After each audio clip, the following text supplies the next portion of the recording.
안녕하세요. 크리스천 영상학교는 연하신 목사입니다. 오늘은 진짜 믿음과 가짜 믿음을 분별하라 라는 제목으로 생각해 보도록 하겠습니다.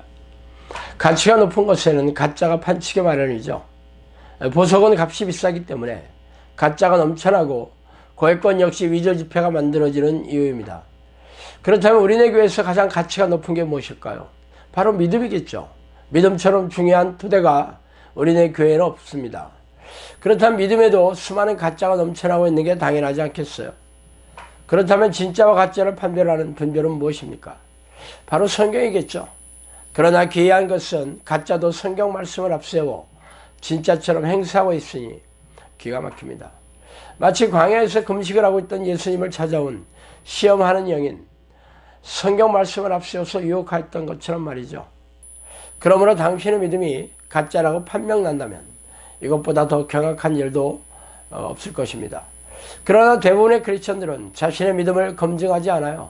교회에서 가르치는 것에 고개를 끄덕이고 성경 지식이 많은 목사들이 인정해 주었는데 뭘 또 의심하겠냐면서 덮어두고 있는 실정입니다.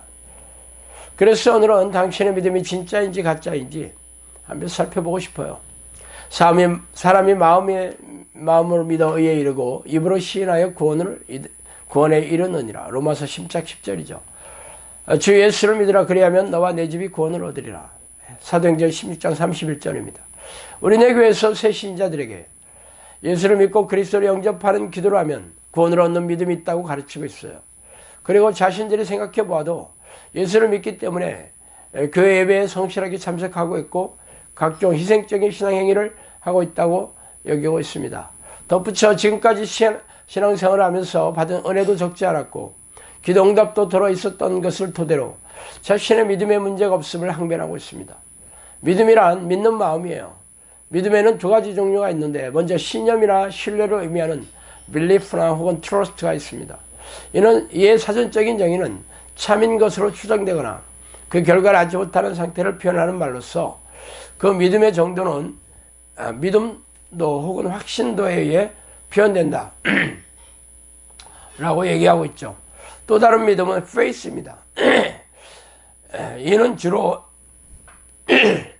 종교적인 믿음을 표출하는 단어인데 신의 은총을 강조하는 종교에서 믿음은 신이 주는 내적 확신이나 사랑의 태도이다. 그러므로 당신의 믿음이 belief나 혹은 trust인지 아니면 faith인지 구별해야 할 것입니다. 그러나 우리네 교회에서는 이를 구별하지 않고 죄다 faith라고 가르치고 있으니 기이한 일입니다. 결론적으로 말하자면 belief나 혹은 trust는 자신의 머리에 저장되어 나오는 심리적인 확신이지만 faith는 하나님이 증명해 주시는 내적 확신입니다. 그렇다면 당신의 믿음은 belief, trust, faith 이 셋 중에 하나이겠죠. 그래서 당신의 믿음이 하나님이 증명해 주시는 믿음인지 아니면 심리적인 확신의 영역인 자기 암시나 자기 확신에 불과한지 분별해야 하지 않겠습니까? 그렇다면 성경에서 말하는 믿음 무엇인지 살펴봅시다.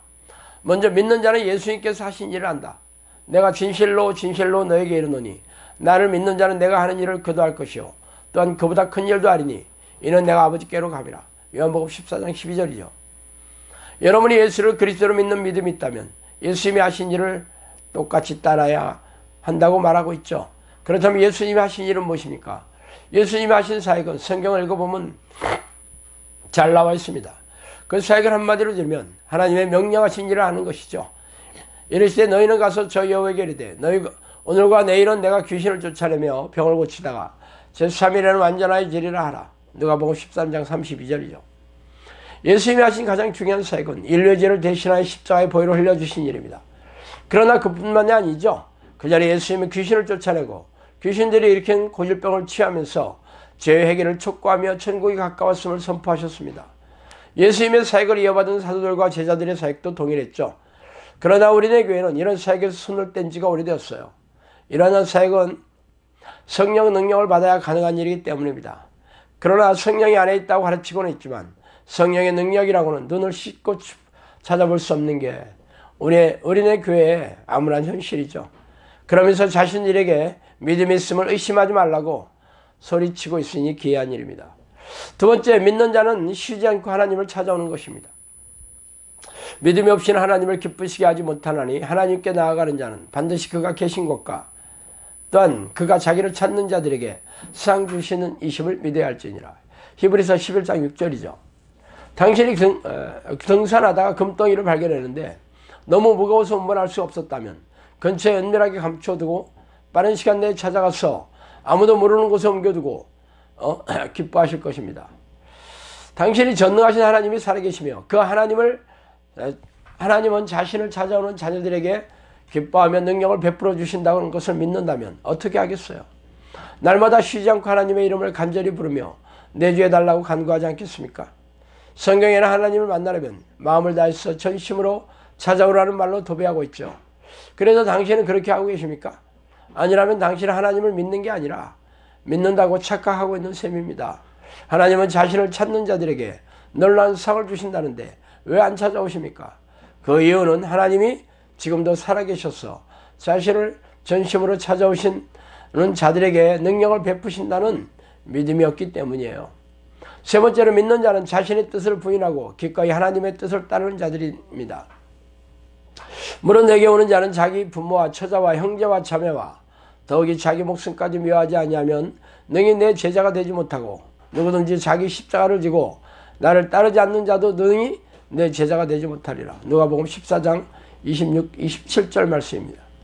믿는 자와 제자와의 관계는 무엇일까요? 우리네 교회는 신도 혹은 신자라는 단어를 즐겨 사용하지만 제자라는 말은 잘 사용하지 않죠.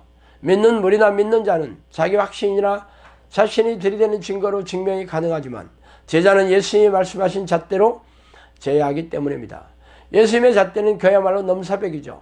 자신의 생각이나 계획, 선한 것이나 싫어하는 것을 죄다 버리고 오로지 하나님의 뜻과 예수님의 명령에 순종해야 한다고 말씀하시기 때문입니다. 그렇다면 믿기는 하는데 제자가 되지 않는다면 무엇이지 않겠어요? 예수님의 명령에 순종하지 않으면서 예수님을 그리스도로 믿는다는 것은 이율 배반이기 때문입니다. 그러나 기이하게도 이러한 일이 우리네 교회에 만연하죠.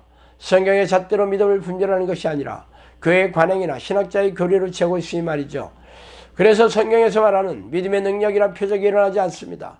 믿기는 하는데 믿음의 능력도 없고 표적도 일어나지 않지만 괜찮다고 별거 아니라고 등을 토닥거려주고 있죠.